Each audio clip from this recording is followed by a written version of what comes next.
Bonjour et bienvenue sur Une retraite sereine, la chaîne qui donne de la profondeur à votre vie. Chaque fois que je rentrais à la maison, ma femme se précipitait pour retirer la serviette de bain. Ce geste anodin a éveillé mes soupçons et m'a poussé à installer une caméra cachée. La vérité qu'elle a révélée m'a glacé sur place. Chaque fois que je m'absentais, un inconnu entrait et sortait de chez moi. J'ai d'abord pensé à une simple liaison. Mais je n'aurais jamais imaginé qu'une seule serviette de bain me mènerait à un terrible secret. Un secret qui, en un instant, a fait de moi un étranger dans mon propre foyer et m'a placé au cœur d'une affaire d'échange de nouveau-nés qui allait bientôt secouer le pays. Devais-je protéger l'enfant que j'avais élevé avec amour ou devais-je retrouver mon propre fils, échangé à la naissance? Je me suis retrouvé face à un choix cruel. Mon voyage pour retrouver la paix intérieure, né du moment le plus douloureux de ma vie, commence maintenant. Je m'appelle Antoine Lefebvre, j'ai 35 ans et je suis pharmacien dans un grand hôpital parisien.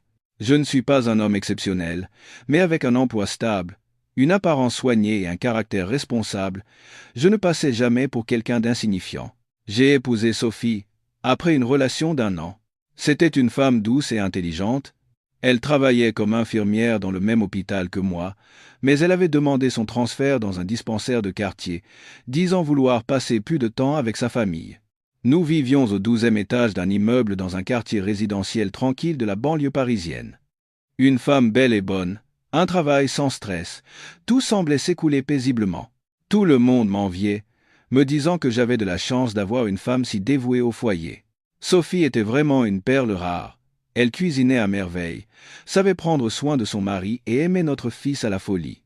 Contrairement à d'autres femmes, elle ne convoitait ni les sacs de luxe ni les cosmétiques et ne passait pas son temps avec ses amis. Sophie avait accouché de notre fils, Léo, il y a un peu plus d'1 an. Depuis, elle avait quitté son poste au dispensaire pour se consacrer entièrement à son rôle de mère au foyer. J'envisageais même de lui ouvrir une petite pharmacie de quartier pour qu'elle puisse travailler tout en s'occupant de Léo. Sophie adorait l'idée. Elle était pleine d'enthousiasme, cherchant des informations sur Internet et étudiant même la lecture des ordonnances. Mon cœur se gonflait de fierté à l'idée de pouvoir offrir un foyer stable et complet à ma femme et à mon enfant. Cependant, il y a environ 3 mois, j'ai commencé à sentir que quelque chose n'allait pas. Ce n'était rien de concret, juste un pressentiment inquiétant qui germait en moi.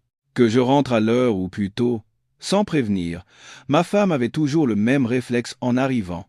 Elle se précipitait sur le balcon pour retirer la serviette de bain qui séchait.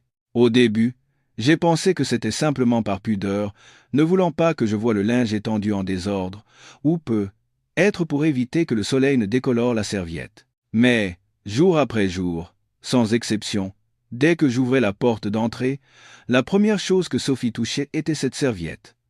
Une serviette de bain jaune. Oui, je me souviens parfaitement de cette couleur. Un jaune vif qui se détachait sur le balcon, rempli de plantes vertes et des petits vêtements de Léo. Parfois, elle était rouge, parfois bleue, mais la serviette jaune était présente la plupart du temps. Une fois même, en jetant un œil par l'entrebâillement de la porte avant d'entrer, j'ai vu Sophie se ruer vers le balcon, comme pour cacher quelque chose en toute hâte. Quand j'ai ouvert la porte, elle a souri maladroitement en disant que le linge n'était pas tout à fait sec et qu'elle le remettait à sécher. Plus j'y prêtais attention, plus mes doutes grandissaient. J'ai tenté de la sonder à plusieurs reprises. « Pourquoi laves-tu les serviettes si souvent ?»« Tous les jours ?» Sophie répondit avec un léger rire. « C'est une habitude.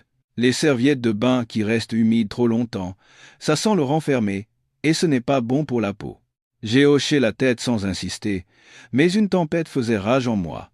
Un soir, où j'étais rentré un peu tard, j'ai trouvé la fameuse serviette de bain dans le panier à linge. Elle était humide. Cela signifiait qu'elle venait juste d'être retirée. Pourtant, il avait fait un temps magnifique du matin au soir, un temps où le linge aurait eu largement le temps de sécher. J'ai confié mes doutes à Mathieu, mon meilleur ami depuis l'université. Mathieu était policier, un homme au caractère froid et à l'esprit vif. Après avoir écouté mon histoire, il a dit « Il y a quelque chose de louche. Ta femme est presque tout le temps à la maison, mais cette vigilance excessive à chaque fois que tu rentres, cette façon de cacher la serviette, ce n'est pas naturel du tout. Et si cette serviette était une sorte de code ?» J'ai été stupéfait. Un code ? Cela semblait tout droit sorti d'un mauvais film d'espionnage. Mais plus j'y pensais, plus cela avait du sens. La précipitation de Sophie, lorsqu'elle retirait la serviette, son regard quand elle me voyait rentrer à l'improviste. Tout cela ne ressemblait pas à des gestes inconscients. Il y avait un but précis. Peut-être que cette serviette était un signal pour quelque chose que j'ignorais. Je n'ai rien dit à Sophie. J'ai continué à me comporter comme d'habitude, me montrant même plus affectueux, tout en observant la situation. La maison était toujours impeccable, Léo grandissait bien, et les dîners étaient toujours délicieux. Mais dans le regard de ma femme, je ne sentais plus la même tendresse qu'auparavant. Chaque fois que je la prenais dans mes bras, je sentais un mur invisible, froid comme de l'acier. Puis, un jour, un événement s'est produit qui m'a empêché de garder le silence plus longtemps. C'était un mercredi. J'avais fini le travail plus tôt et, pour faire une surprise à ma femme, je ne l'avais pas prévenue. Vers 6 heures, alors que j'ouvrais la porte d'entrée, la sonnette a retenti bruyamment. Je me suis précipité pour ouvrir. Devant la porte se tenait un homme grand, en chemise blanche et jean, portant un masque. Il a levé la main, a retiré son masque, et a dit nonchalamment « J'ai sonné plusieurs fois, vous en avez mis du temps à ouvrir. » Je suis resté figé sur place. Qui était-ce? Je ne l'avais jamais vu. L'homme, en me voyant, a sursauté, a reculé d'un pas, a remis précipitamment son masque et a bafouillé. Désolé, je me suis trompé d'appartement. Sans que j'aie le temps de lui poser la moindre question, il a tourné les talons et a disparu au bout du couloir. J'étais abasourdi. S'être trompé d'appartement? Pourtant, il avait sonné à plusieurs reprises comme s'il était chez lui, se plaignant même que j'ai mis du temps à ouvrir. Ce n'était clairement pas l'attitude de quelqu'un qui se trompe d'adresse. En entrant, Sophie est sortie de la cuisine et a demandé, mal à l'aise, « C'était qui, chérie ?» Quand je lui ai raconté ce qui venait de se passer, son visage est devenu visiblement blême. Sophie a forcé un sourire et a dit « Il a dû se tromper d'étage, je n'ai plus rien dit. » Mais à ce moment précis, ma femme s'est de nouveau précipitée vers le balcon pour retirer la serviette jaune. Encore, cette serviette qui apparaissait chaque fois que je n'étais pas à la maison. En regardant son dos, j'ai senti mon cœur se serrer. Quelque chose n'allait vraiment pas. Et j'ai eu l'intuition que si je restais silencieux, je ne connaîtrais jamais la vérité. Cette nuit-là, allongé à côté de Sophie, je n'ai pas pu trouver le sommeil. Dans l'obscurité, fixant le plafond, j'ai senti pour la première fois depuis des années que cette maison n'était plus mon refuge. J'ai pris une décision. Dès le lendemain, j'installerai une caméra. Si cette serviette de bain était vraiment un code, je devais absolument découvrir ce qui se cachait derrière. Même si cette vérité devait me briser le cœur en 1000 morceaux, je devais y faire face. Le lendemain matin, je me suis levé plus tôt que d'habitude. Sophie dormait profondément à côté de moi, le visage enfoui dans l'oreiller. Ses longs cheveux doucement éparpillés lui donnaient l'apparence parfaite de l'épouse et mère modèle. Je l'ai observée un long moment. Mais à cet instant, il ne restait plus dans mes yeux la confiance aveugle d'autrefois. J'ai menti, prétextant une réunion matinale à l'hôpital.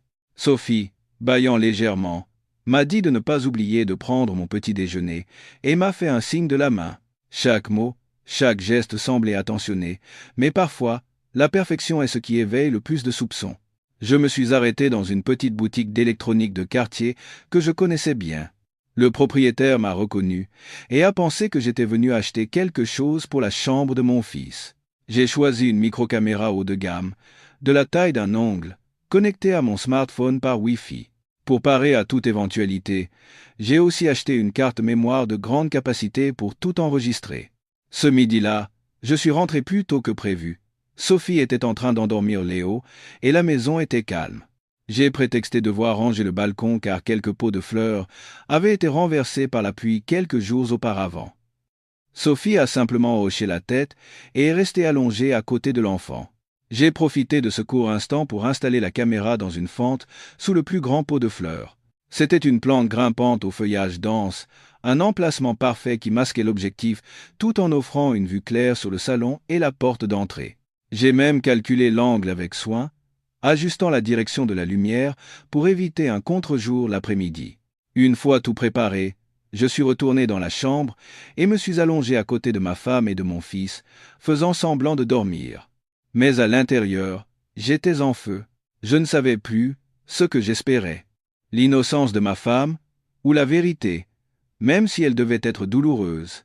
2 jours plus tard, j'ai délibérément demandé à faire une garde, partant tôt le matin pour ne rentrer que tard dans la nuit. En partant, j'ai laissé entendre que je serais encore plus en retard que d'habitude et que je pourrais même dormir à l'hôpital pour surveiller un patient post-opératoire. Sophie n'a rien dit de spécial, me recommandant de bien manger et de prendre soin de ma santé. Elle a souri en posant sa main sur mon épaule, l'image même de l'épouse parfaite. J'ai quitté l'appartement, mais au lieu de me diriger vers l'hôpital, je suis allé dans mon café habituel, je me suis assis dans un coin et j'ai activé l'application de la caméra sur mon smartphone. Au début, tout était normal. Vers 9 heures, Sophie a donné à manger à Léo, a rangé la cuisine, a mis des comptines et a joué avec lui. Vers 11 heures, je l'ai vu aller sur le balcon, secouer une serviette de bain et l'étendre. C'était encore cette serviette jaune. J'ai serré très fort mon téléphone. À 11h30 précise, la sonnette a retenti. La vidéo n'enregistrait pas le son, mais tout était parfaitement visible. Sophie a semblé légèrement surprise, puis s'est levée, s'est dirigée vers la porte, a regardé par le Judas et a rapidement ouvert. Un homme est entré. C'était le même homme que l'autre jour. Grand, chemise blanche, jean foncé. Il est entré sans aucune hésitation, comme s'il était chez lui, avec une familiarité déconcertante. Sophie a souri, l'a attiré par le bras, a fermé la porte et l'a serré fort dans ses bras. J'ai eu l'impression que ma respiration se coupait. Ce n'était ni un ami, ni un visiteur qui s'était trompé d'adresse. C'était son amant. Je l'ai vu poser sa tête contre sa poitrine, et lui, embrasser les cheveux de ma femme. Ma femme, que je serrais dans mes bras chaque nuit, la personne en qui j'avais placé toute ma confiance. Ils se sont dirigés vers le canapé, se sont assis côte à côte, riant et discutant. Je ne pouvais plus. Je ne pouvais plus regarder. J'ai éteint l'écran, mais je ne pouvais pas effacer cette scène de mon esprit. Je suis resté assis au café pendant près d'1 heure, immobile. C'était comme si quelqu'un frappait mon cœur à coups de marteau, encore et encore. Jamais je n'aurais imaginé qu'un tel jour arriverait dans ma vie. Une simple serviette de bain. Pendant combien de temps ce code invisible s'était-il déroulé sous mes yeux? C'était si simple, si méticuleux, si calculé. La serviette était un code. Quand je partais travailler, Sophie l'étendait. Quand j'étais sur le point de rentrer, elle la retirait. L'homme n'avait qu'à observer le signal depuis le balcon de l'appartement d'en face, où je pensais qu'un vieux couple habitait, et venir. Pas besoin de SMS, pas besoin d'appel. Aucune trace. Comment ma femme avait-elle pu imaginer un tel stratagème? Comment pouvait-elle faire ça, dans cette maison, dans cet espace même, alors que notre fils dormait dans la chambre d'à côté? Ce soir-là, je suis rentré à l'heure convenue. En ouvrant la porte, une délicieuse odeur de blanquette de veau m'a accueilli. Sophie riait et jouait avec Léo. Ma femme m'a demandé « La garde n'a pas été trop dure, chérie ?» J'ai souri en hochant la tête. Ma voix était étrangement calme. Non, juste un peu fatigué. Je n'ai pas beaucoup dormi, je crois. Sophie m'a gentiment tiré une chaise pour que je m'assoie. J'ai aperçu la serviette de bain, soigneusement pliée dans le panier à linge. Dehors, sur le balcon, les plantes vertes se balançaient toujours au gré du vent. Seul moi savais que sous l'une de ces plantes se trouvait un œil invisible, enregistrant chaque heure de la trahison. Cette nuit-là, je n'ai pas dormi. Je me suis contenté de regarder silencieusement ma femme et mon fils endormis. En moi, la colère, la douleur, le doute et la trahison bouillonnaient. Je ne savais pas ce que je ferais le lendemain, mais une chose était sûre, la femme allongée à côté de moi n'était plus ma femme. Le lendemain matin, je me suis réveillé avant l'aube. La faible lumière du balcon illuminait la chambre, révélant une scène d'apparence paisible. J'étais tourné vers l'extérieur. Sophie, tenant Léo dans ses bras, me tournait le dos, profondément endormie. Une douleur sourde montait des profondeurs de mon être, mais pas au point de crier. J'avais pensé que je voudrais hurler, tout casser, secouer ma femme pour exiger des explications. Mais non, je ne ressentais qu'un vide immense et creux. Je suis sorti du lit en silence, je suis allé à la salle de bain et je me suis passé de l'eau froide sur le visage. En levant la tête vers le miroir, j'ai vu un homme inconnu, l'air beaucoup plus vieux, fatigué, avec un regard brisé. Après le petit déjeuner, j'ai agi comme si de rien n'était. J'ai bu mon café comme d'habitude, j'ai posé des questions à Sophie sur Léo, sur le repas et sur l'emplacement de la pharmacie que je devais aller voir pour elle. Sophie répondait toujours, avec douceur et affection, comme si de rien n'était. Mais à cet instant, dans mon esprit, chaque mot qu'elle prononçait sonnait faux. J'ai regardé la serviette de bain jaune dans le panier à linge, toujours ce jaune. Qui aurait cru que cet objet, en apparence si anodin, était la porte d'entrée vers un monde sombre et sordide? Toute la matinée, je suis resté assis dans mon bureau, incapable de me concentrer sur quoi que ce soit. J'ai rouvert la vidéo de la veille. Cette fois, pour en examiner chaque détail, l'amant de ma femme arrivait à un moment parfaitement calculé, quand j'étais absent. Il n'avait aucune hésitation en entrant dans la maison. Il enlevait ses chaussures avec une aisance déconcertante, et accrochait même son manteau au même porte-manteau où j'accrochais toujours le mien. Ma femme, celle que j'aimais, que je protégeais et avec qui je croyais passer le reste de ma vie, lui souriait et lui servait un café. Comme une amante accueillant chaleureusement son bien-aimé, je les ai vus enlacés sur le canapé. Juste à côté, les jouets de mon fils étaient éparpillés. Sur la table, on voyait encore le bol de sa bouillie, pas encore lavé. Il faisait ça au milieu de cette maison, au milieu de tout ce qui appartenait à ma famille et à mon enfant. Mon fils dormait dans la chambre juste à côté. Innocemment, ignorant tout, ne sachant pas ce que sa mère faisait de l'autre côté de la porte. J'avais l'impression d'étouffer.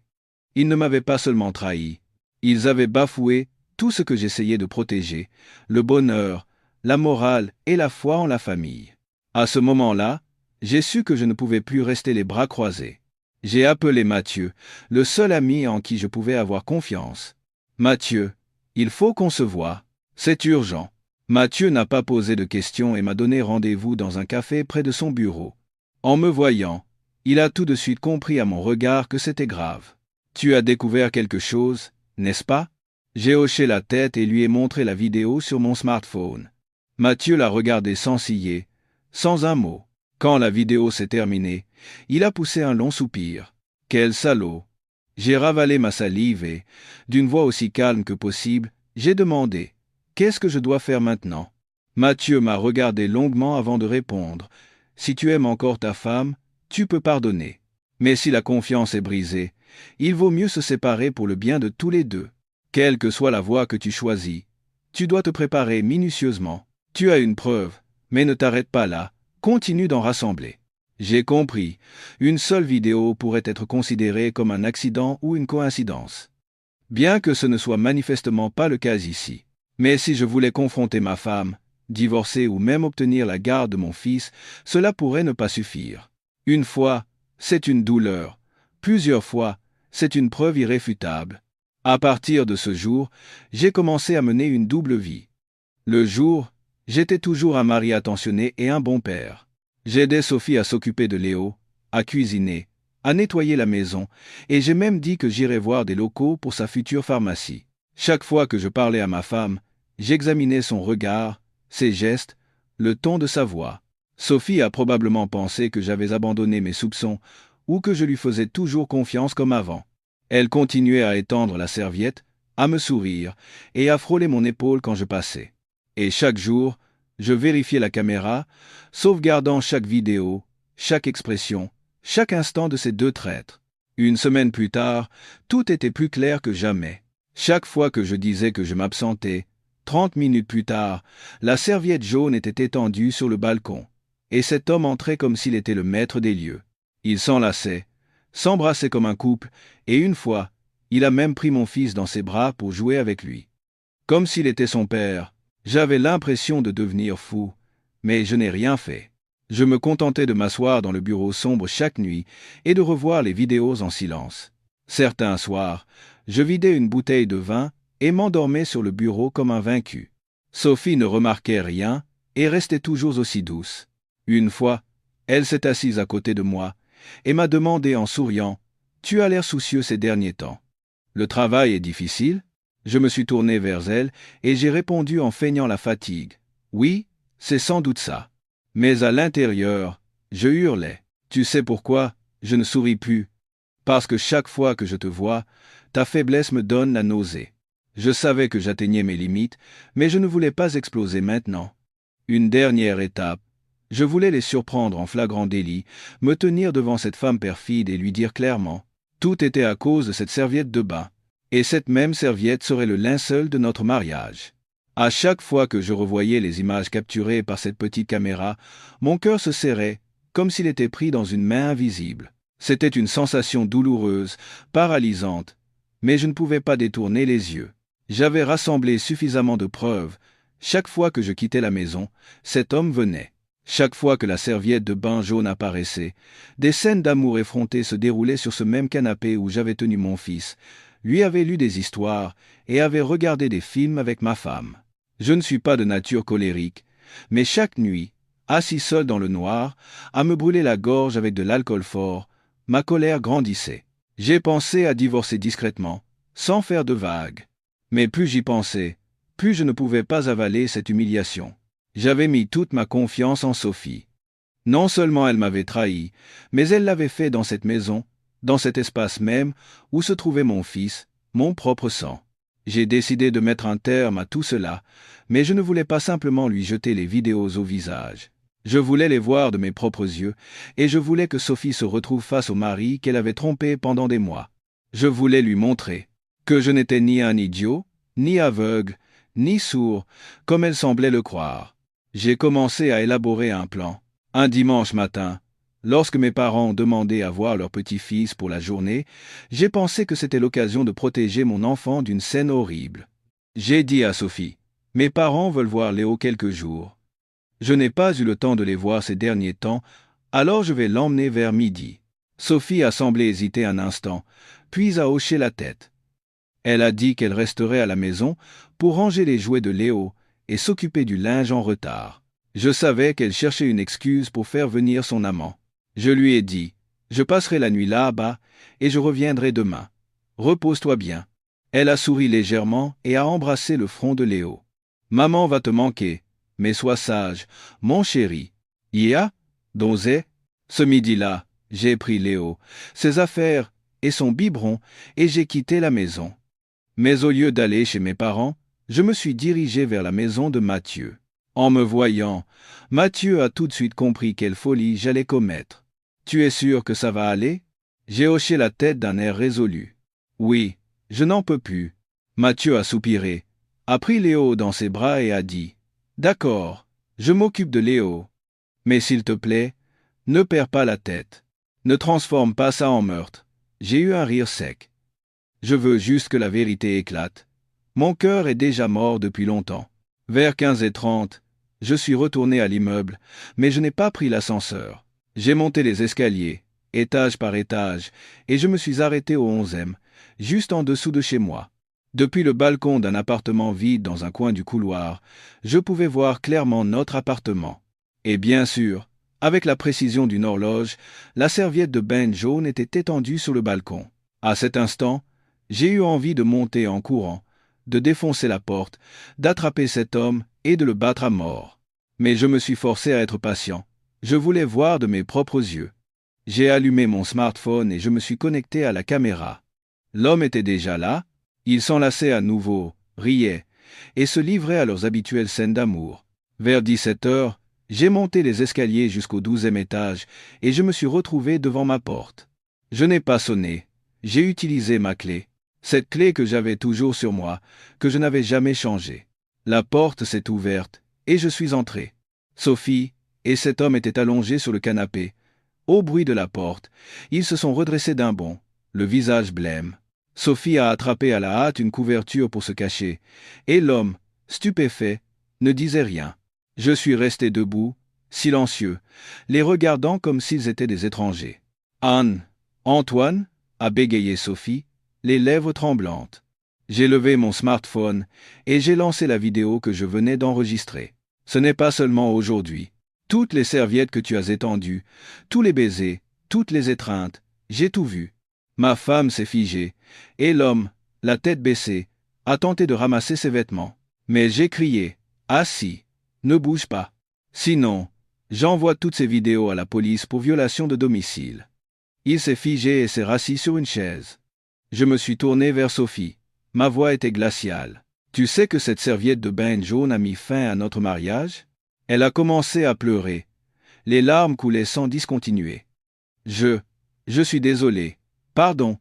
J'ai éclaté de rire. Pardon? Tu dis pardon alors que quelques heures à peine après le départ de mon fils, tu allonges cet homme sur mon canapé. Et tu appelles ça une erreur? Sophie sanglotait, et l'homme, mal à l'aise, essayait de se lever.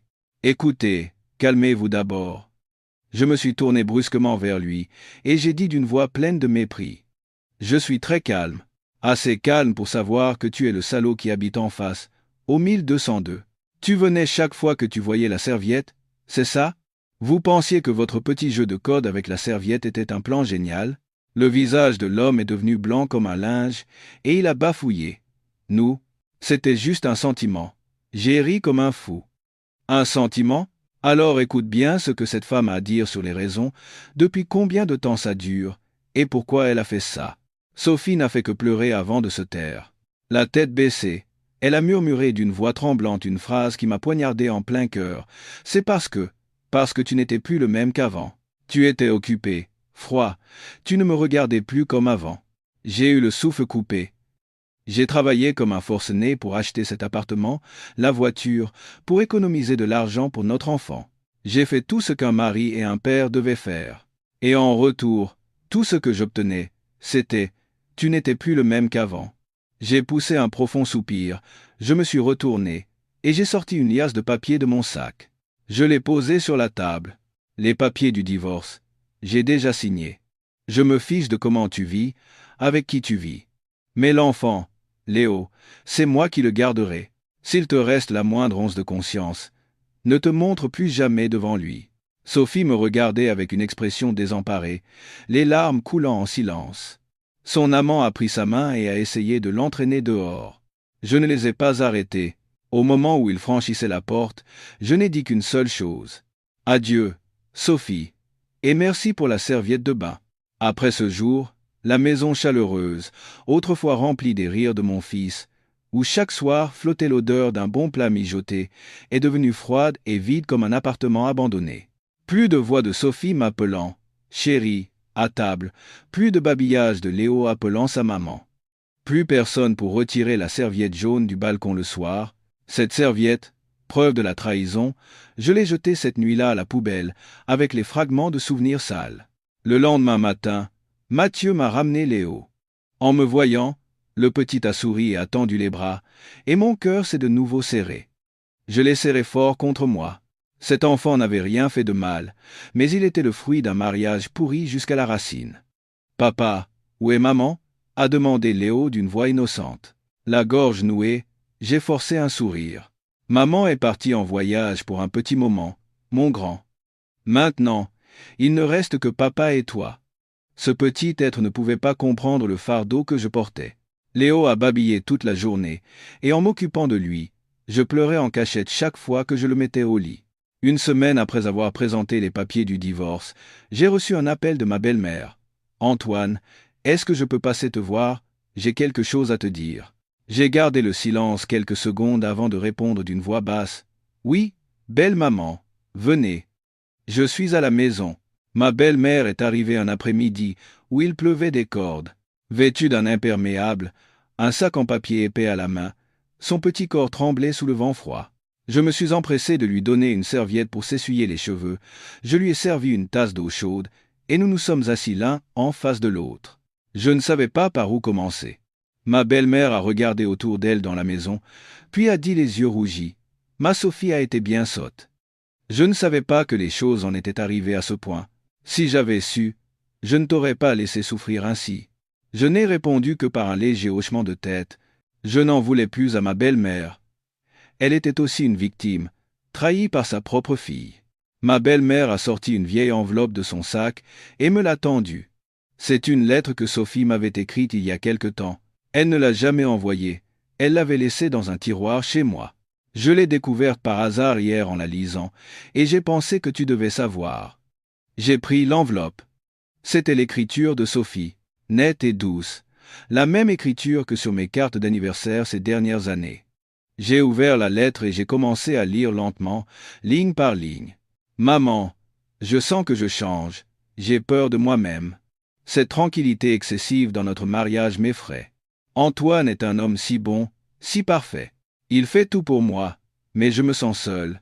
Il ne me touche plus, comme avant, ne me regarde plus avec ce désir dans les yeux. Il ne me serre plus dans ses bras à l'improviste en rentrant du travail. Depuis la naissance de Léo, j'ai l'impression d'être devenu une ombre dans la maison, une femme de ménage, la mère de son enfant, plus la femme qui le rendait fou.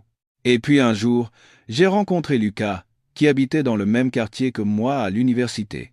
Nous nous sommes revus par hasard à une réunion d'anciens élèves, et il s'est avéré qu'il avait déménagé en face de chez nous. Au début, c'était juste des salutations, puis des messages, puis des regards. Je n'arrivais plus à me contrôler.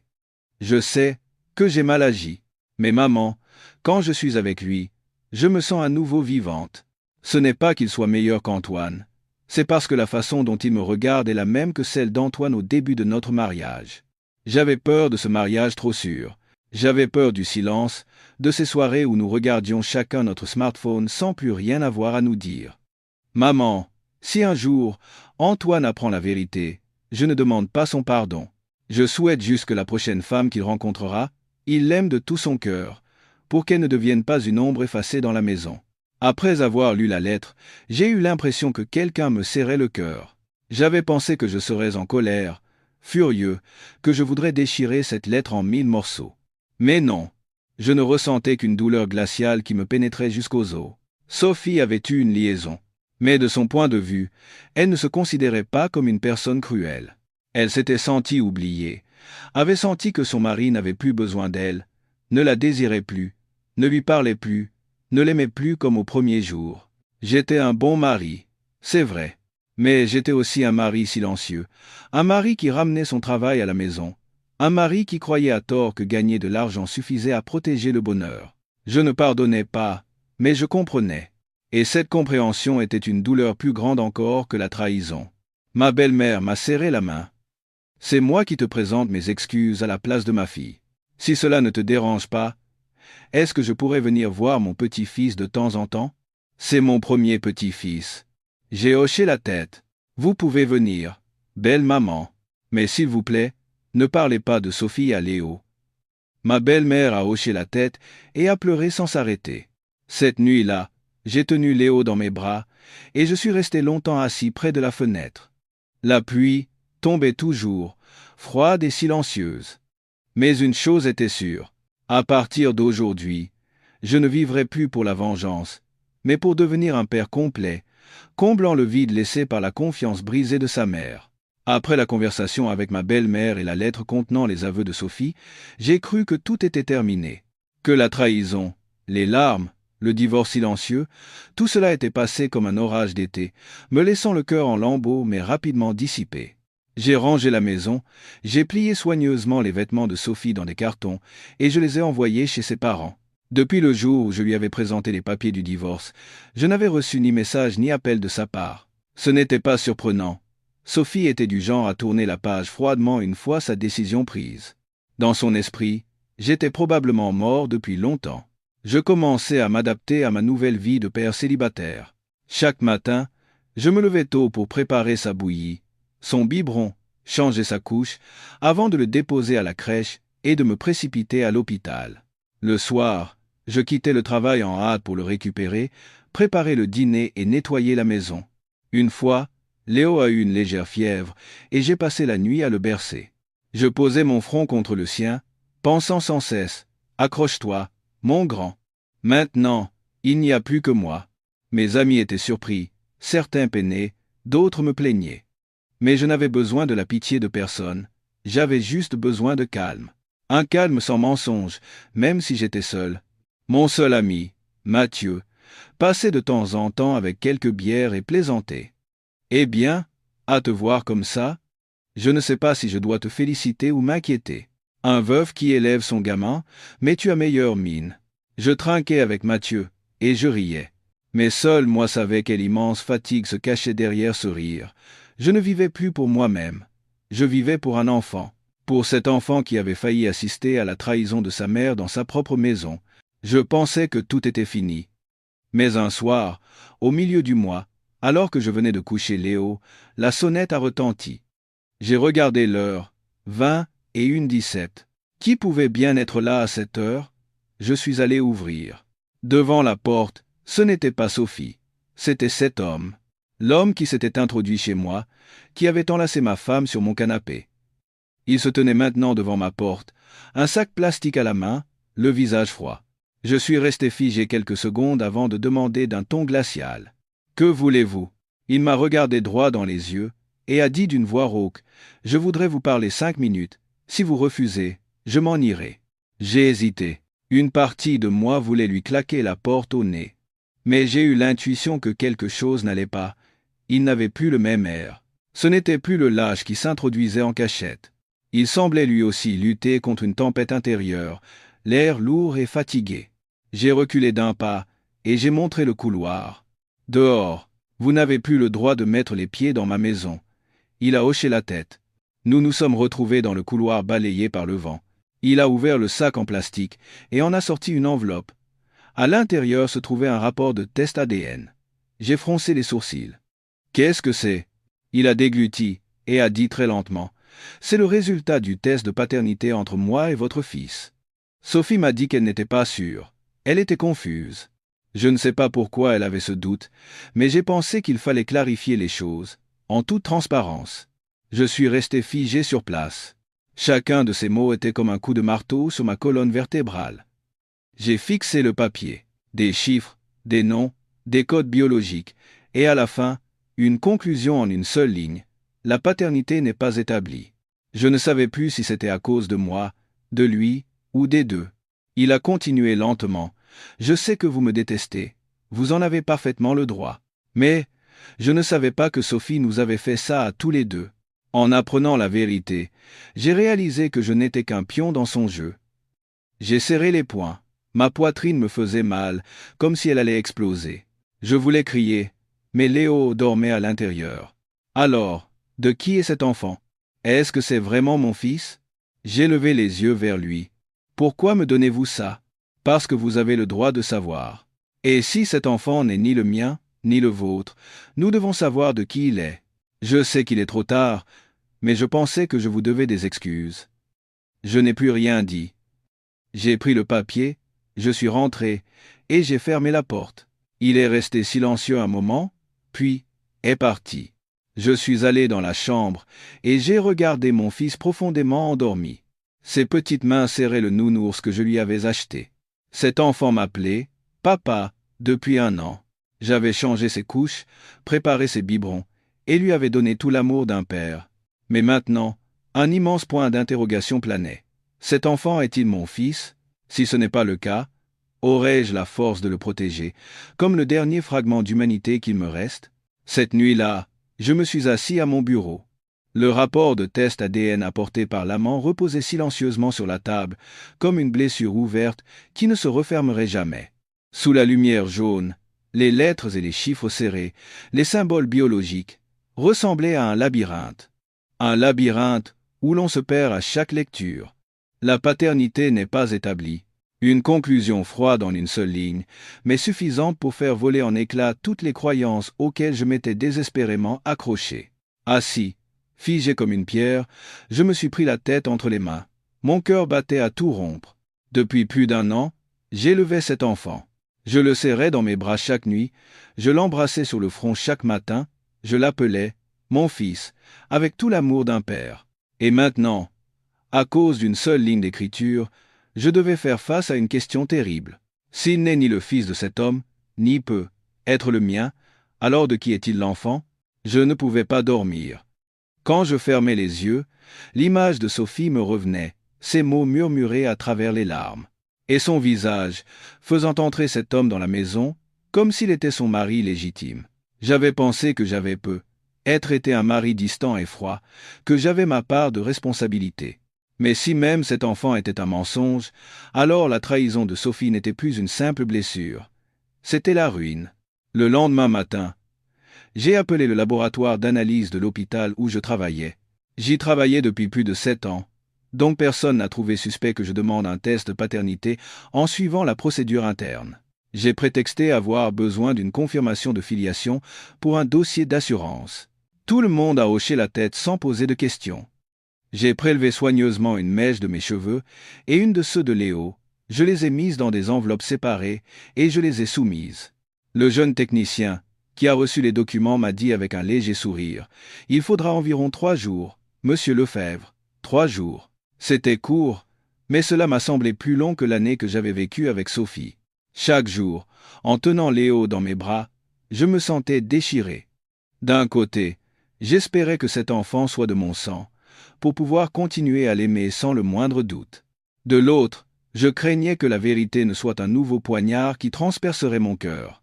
Le jour des résultats, j'étais assis en silence dans mon bureau. Le papier imprimé était plié en deux, posé devant moi. Je n'avais pas le courage de le déplier, je le fixais, comme s'il s'agissait du verdict final de ma vie. Puis, après avoir pris une profonde inspiration, je l'ai ouvert. Conclusion. La relation de paternité n'est pas établie. J'ai eu le souffle coupé. Ma vision est devenue floue. Pas à cause des larmes, mais parce qu'à cet instant, j'ai eu l'impression que tout le sang se retirait de mon cœur. Une ligne d'écriture, une conclusion. Tout le monde autour de moi s'est effondré. Je n'ai pas crié, je n'ai rien cassé, je n'ai pas juré. Je suis resté assis, le papier à la main. J'avais l'impression que tout mon corps tombait dans un vide infini. Quand un homme qui a consacré tout son cœur à un enfant découvre que cet enfant n'est absolument pas le sien, aucune parole ne peut exprimer ce sentiment. Quelques minutes plus tard, je me suis levé et j'ai quitté le bureau. Je ne pouvais plus travailler ce jour-là. La tête vide, j'ai marché sans but dans les rues animées. Alors, cet enfant, de qui est-il? L'enfant, cette question résonnait en écho dans ma tête. Avec combien d'hommes Sophie avait-elle couché? Dans quelles circonstances était-elle tombée enceinte? Et moi, étais-je devenu le père de substitution, l'idiot qui élevait l'enfant d'un autre? En rentrant à la maison, j'ai trouvé Léo assis par terre dans le salon, en train d'assembler des pièces de jouets en plastique. En me voyant, il a levé la tête et a souri de toutes ses dents. Papa est rentré. Papa, regarde. J'ai réussi le puzzle. Je me suis arrêté net, la gorge nouée. Biologiquement, il n'était pas mon fils. Mais cet enfant m'appelait « Papa » avec une confiance absolue. Il ignorait tout des histoires sordides que les adultes cachaient derrière les portes closes. Cet enfant n'avait rien fait de mal. Je me suis approché de lui, je me suis assis à ses côtés, et d'une main tremblante, j'ai caressé ses cheveux doux. « Papa est là. Bravo, mon fils, tu as très bien réussi. » Je ne savais pas si je jouais la comédie ou si je parlais sincèrement, mais mon cœur me faisait si mal que je ne pouvais même plus faire la différence. Cette nuit-là, j'ai envoyé un email à Sophie. Court, une seule ligne. Je sais que Léo n'est pas mon fils. Il faut qu'on parle. Moins d'une heure plus tard, elle m'a appelé. Sa voix tremblait. Tu sais, alors, dis-moi, de qui est-il l'enfant? Silence. J'ai haussé le ton. Cet homme non plus n'est pas le père. Il y en a un autre. Sophie, avec combien d'hommes as-tu couché? Elle a commencé à sangloter. Je ne suis pas sûr non plus. C'était une période où je souffrais d'une grave dépression postpartum. Tu n'étais pas à la maison, et je me sentais si seul. Je voulais juste être aimé, que quelqu'un me touche et me prête attention. Et puis, je suis allé dans un bar avec des amis, j'ai bu, et c'est arrivé. J'étais sous le choc. Ni l'amant, ni moi, mais un homme inconnu, rencontré lors d'une nuit d'ivresse. Le fruit d'une nuit avec un homme dont elle ne se souvenait ni du nom, ni du visage. J'ai raccroché sans un mot. Il n'y avait plus rien à dire. Cette nuit-là, je me suis assis sur le balcon, Léo dans mes bras. Il dormait profondément, ses petits bras enroulés autour de mon cou. Je n'avais ni lien de sang, ni lien de parenté avec lui, mais depuis 1 an, il était ma raison de vivre, ce qui m'avait permis de tenir au milieu de toute cette douleur. J'ai murmuré « Tu n'es peu, être pas mon fils, mais tu es tout l'univers de papa, et papa ne t'abandonnera jamais. » Une promesse, un serment fait dans l'air froid de la nuit. Je ne pouvais pas vaincre le destin, mais je pouvais choisir de vivre d'une manière plus belle que le destin. 1 semaine s'est écoulée depuis cette nuit, où j'ai découvert la vérité. Depuis ce jour où j'ai réalisé que l'enfant que je berçais chaque nuit n'était pas de mon sang, je vivais comme quelqu'un qui sourit de force au milieu des décombres. Mais même dans ces décombres, j'ai protégé la seule chose qui brillait encore, mon amour pour cet enfant. Je pensais que Sophie, après avoir tout laissé derrière elle, disparaîtrait pour de bon. Je ne pensais pas qu'une femme qui avait commis l'adultère avec tant d'effronterie, qui avait caché la véritable identité de son fils, et qui avait tout abandonné pour suivre ses instincts, reviendrait. Mais elle est revenue. Cet après-midi-là, je venais de récupérer Léo à la crèche et je passais la porte de l'immeuble. Une voix familière m'a interpellé par derrière. « Antoine, je voudrais voir mon fils. » Je me suis retourné. C'était Sophie. Elle portait une robe en maille crème, un maquillage léger, et ses cheveux étaient sagement attachés. Ce n'était plus la femme qui fuyait, cachée derrière le scandale de son infidélité. C'était une nouvelle, Sophie, froide, dure, avec quelque chose de calculateur. Léo m'a regardé, perplexe, avant de crier « Maman !» Il a lâché ma main et a couru vers elle. Je n'ai pas eu le temps de le retenir. Je ne pouvais que regarder, hébété, Sophie serrer Léo dans ses bras. Des larmes coulaient de ses yeux, mais dans mon cœur, je ne ressentais rien d'autre que de la colère.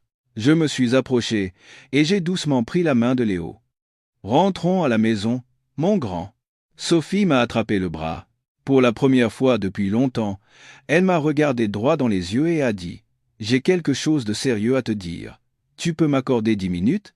J'ai serré les poings, puis j'ai fini par hocher la tête. Mais pas à l'intérieur, pas dans cet endroit même où elle m'avait trahi. J'ai montré un banc dans le petit parc de la résidence. Sophie s'est assise en face de moi.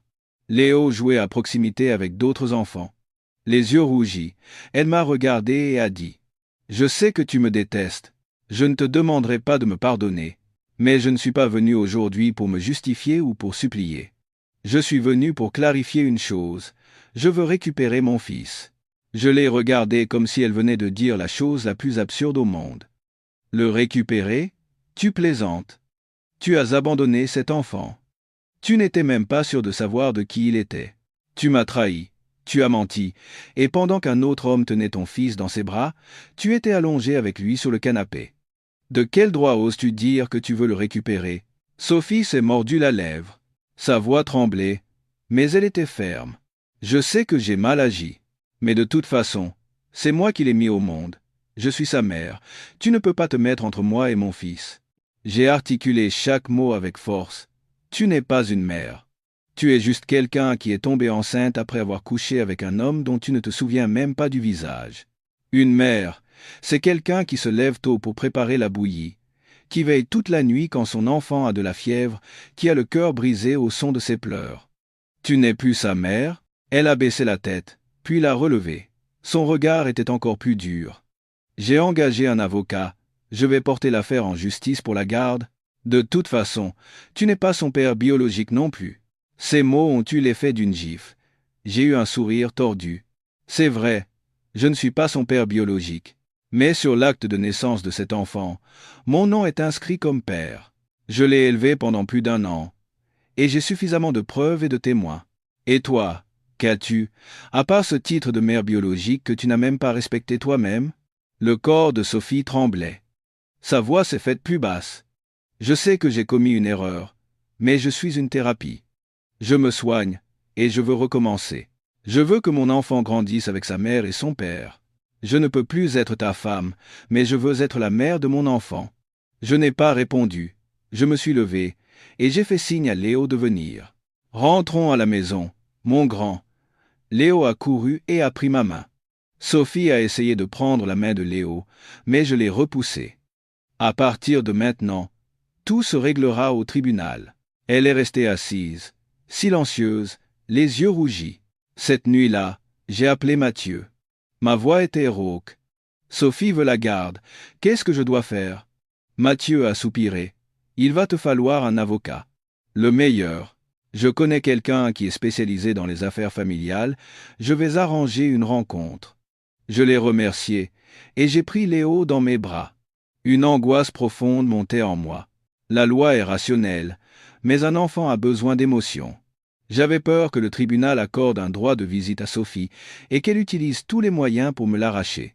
Non, je ne peux pas perdre cet enfant. Pas une deuxième fois. J'ai regardé Léo profondément endormi. Il tenait toujours le nounours que je lui avais acheté, et sa poitrine se soulevait et s'abaissait régulièrement. Cet enfant est mon fils. Même si le sang dit le contraire, mon cœur le dit, et je me suis juré. Je me battrai jusqu'au bout pour protéger cet enfant. Je le protégerai de cette mère qui ne dit pardon qu'une fois que tout est devenu irréversible. Le lundi matin, le cœur lourd, je me tenais devant le tribunal de grande instance.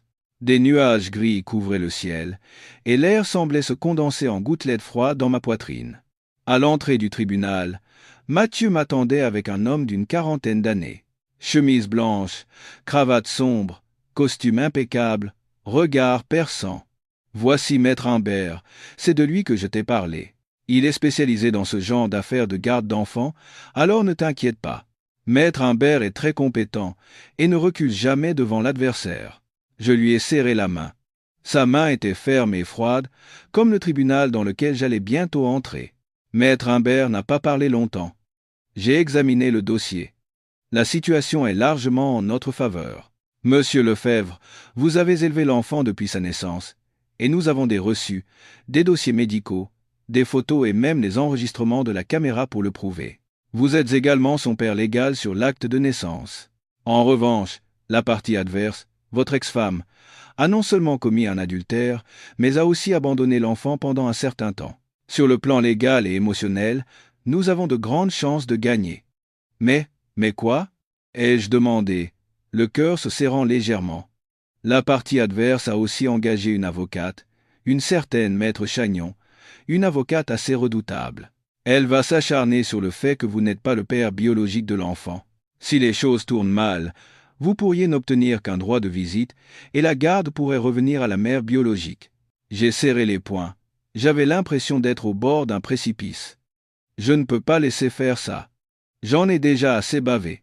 Cet enfant, c'est tout ce qui me reste. La salle d'audience était petite, les bancs en bois étaient durs, l'air était lourd, étouffant. Sophie était assise de l'autre côté. Ses mains tremblaient, ses cheveux étaient soigneusement coiffés, mais ses yeux étaient cernés, comme si elle n'avait pas dormi. À côté d'elle, une femme d'âge mûr, portant des lunettes, était assise. Son allure acérée ne laissait aucun doute, c'était Maître Chagnon. Je n'ai pas regardé Sophie. Je me suis concentré uniquement sur mon fils, qui jouait dehors dans le couloir avec Mathieu, attendant la fin du premier procès des adultes. Cet enfant était trop jeune pour comprendre que sa vie était en train d'être pesée sur une balance, sous le regard d'inconnus. Le procès a commencé. Le juge était un homme d'âge mûr, à l'air sévère, qui parcourait les documents. Après les présentations, il a regardé les deux parties et a dit « La présente affaire concerne un litige sur la garde d'un enfant mineur entre deux personnes qui ont été mariées. Compte tenu des circonstances complexes liées à la filiation, le tribunal statuera en se basant sur l'intérêt supérieur de l'enfant. » Maître Chagnon a pris la parole en premier.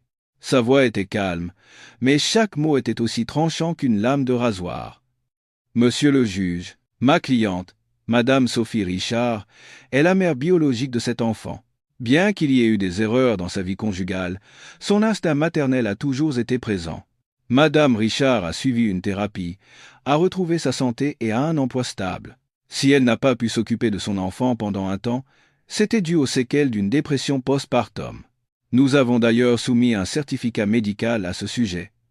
Maintenant qu'elle a retrouvé son équilibre psychologique, elle souhaite assumer pleinement ses responsabilités de mère. Nous demandons au tribunal d'accorder la garde à ma cliente afin que l'enfant puisse grandir sans manquer d'amour maternel. J'ai levé les yeux vers Sophie. Elle pleurait, mais restait assise en silence. Ses larmes ne pouvaient pas effacer ce qu'elle avait fait. Je n'arrivais pas à croire qu'une personne qui avait franchi toutes les limites puisse se défendre avec le mot « amour maternel ». Maître Imbert s'est levé. Sa voix était calme, mais puissante. « Monsieur le juge, mon client, Monsieur Antoine Lefebvre, est la seule personne qui ait pris soin de cet enfant, l'ait élevé, éduqué et aimé depuis sa naissance. Il a assumé toutes les responsabilités financières, médicales et éducatives. Sur l'acte de naissance, il est le père légal.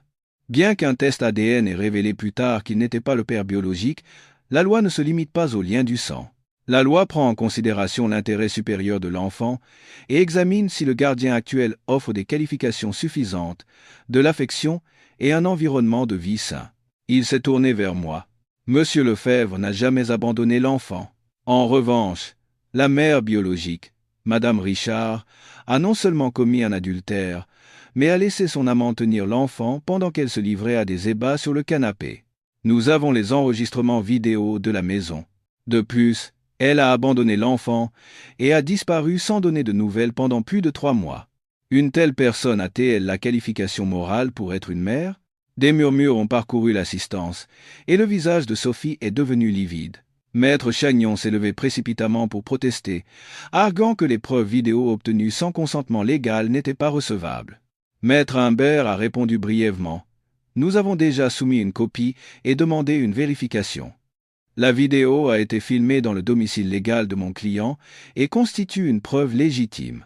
Le juge a demandé le calme aux 2 parties et a ordonné au greffier de diffuser la vidéo. Il n'y avait pas de son, mais on y voyait une courte séquence de Sophie embrassant un homme inconnu et le laissant prendre l'enfant dans ses bras comme s'ils formaient une famille. La scène a réduit tout le monde au silence. Sophie, en sanglots, s'est caché le visage et a tremblé de tout son corps. La voix basse et rauque du juge a retenti. C'est une affaire grave. Maître Humbert a conclu. Monsieur le juge, l'enfant n'a pas besoin d'une mère qui n'en a que le nom. Il a besoin d'un vrai père qui est toujours à ses côtés pour s'occuper de lui, l'aimer et l'éduquer. Cette personne, c'est Monsieur Antoine Lefebvre. Après une suspension de séance, le juge a rendu un jugement provisoire. Compte tenu des circonstances initiales, le tribunal accorde la garde provisoire à Monsieur Antoine Lefebvre jusqu'au jugement final. Madame Sophie Richard aura un droit de visite selon un calendrier défini et ne pourra pas emmener l'enfant hors de son lieu de résidence sans le consentement du père. Le tribunal vérifiera certains faits supplémentaires avant la prochaine audience. J'ai poussé un soupir de soulagement. Sophie avait la tête enfouie dans ses mains, ses épaules secouées de sanglots. Au moment où je quittais la salle, elle m'a appelé à voix basse « Antoine ». Je me suis arrêté, mais je ne me suis pas retourné. Je suis désolé, mais cet enfant, c'est ma chair et mon sang. J'ai répondu d'une voix amère, mais cet enfant n'a pas besoin de ta chair et de ton sang. Il a besoin d'un père et d'un foyer sûr. Et je suis sorti. Léo a couru vers moi et s'est accroché à ma jambe. Papa, papa, où étais-tu? Papa. Je me suis penché et je l'ai serré fort dans mes bras. Même si la vie est pleine de mensonges, l'amour d'un père peut être le pilier qui permet à un enfant de grandir droit. Après le jugement provisoire du tribunal, je pensais pouvoir retrouver une certaine stabilité et continuer ma vie de père célibataire comme avant. Mais non, Sophie n'a pas abandonné. Elle n'est pas apparue en faisant un scandale, ni venue pleurer devant ma porte pour réclamer son fils. Elle a choisi une méthode silencieuse, tenace et calculée. Après le premier procès, Sophie m'a envoyé des messages presque tous les jours. Parfois, une vieille photo de Léo. Parfois, un simple message. Il fait froid aujourd'hui, couvre bien Léo. Je ne répondais pas, mais je savais que son but n'était pas de s'intéresser à l'enfant, mais de s'infiltrer lentement dans ma vie. Une infiltration douce, qui ravivait les souvenirs, me rappelait l'époque où nous étions un couple. Je ne me suis pas permis de faiblir. J'avais déjà été trompé une fois. J'avais cru que son sourire était sincère, que sa main douce ne me poignarderait jamais dans le dos. Mais ce que j'ai reçu, ce fut une succession de trahisons, de la serviette de bain jaune à la véritable identité de l'enfant que je croyais être mon fils. Je pensais que plus rien ne pourrait me choquer. Mais je me trompais. Cet après-midi-là, je venais de récupérer Léo à la crèche et j'avais ouvert mon smartphone pour vérifier mon emploi du temps du lendemain. Un message d'un numéro inconnu est arrivé. Le message ne contenait qu'une seule ligne. « Ne voulez-vous pas savoir qui est le vrai père de l'enfant ?» Je me suis figé sur place, la paume de mes mains est devenue froide. 30 secondes plus tard, un autre message est arrivé. Ce n'est ni le voisin, ni un inconnu rencontré dans un bar. La vérité est bien plus terrible que ce que vous imaginez. Mon cœur battait à tout rompre, mais j'essayais de garder mon calme. J'ai répondu « Qui êtes-vous » La réponse n'est pas venue tout de suite. Je me suis assis sur le canapé, Léo dans mes bras, mais ma tête était un chaos. De qui venait ce message? Un proche? Quelqu'un qui savait tout? Quelqu'un du passé de Sophie? Quelques instants plus tard, mon téléphone a de nouveau vibré. Je suis quelqu'un qui a aimé Sophie dans le passé. Et je crois que vous avez le droit de savoir. Elle est tombée enceinte quand elle était votre femme. Mais ce n'est pas l'enfant d'un inconnu. C'est l'enfant de votre frère. Cette dernière phrase m'a fait jeter mon téléphone comme s'il était un charbon ardent. Je me suis levé d'un bond, des sueurs froides coulant sur mon front. Mon frère. J'ai un frère de 4 ans, mon cadet, Thomas. Un garçon impulsif, qui avait causé pas mal de problèmes à la famille. Après ses études, Thomas avait voyagé un peu partout avant de trouver un emploi dans une société de commerce dans une autre ville. Nous nous donnions des nouvelles de temps en temps par téléphone ou par message, mais nous ne nous étions pas vus depuis longtemps. La dernière fois, c'était il y a un peu plus d'1 an, à Noël, environ 2 mois après la naissance de Léo. Le souvenir de cette réunion de famille m'est revenu. Thomas était resté chez nous quelques jours. Une fois, j'étais de garde de nuit. Sophie et Léo étaient seuls à la maison et Thomas dormait dans le salon. Un frisson glacial m'a parcouru l'échine.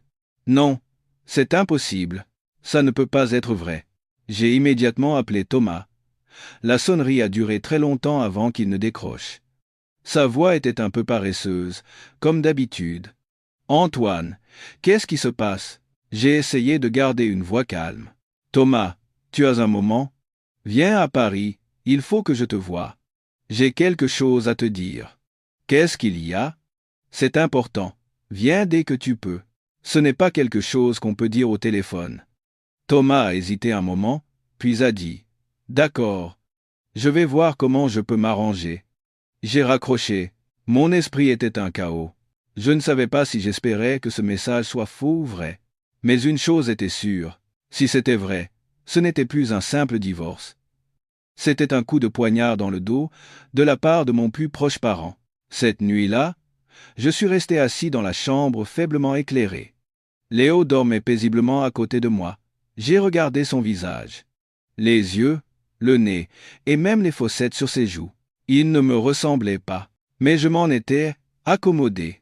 Je l'aimais comme s'il était de mon sang, mais si cet enfant était le fruit d'une relation incestueuse entre ma femme et mon propre frère, ce n'était plus une question de pardon.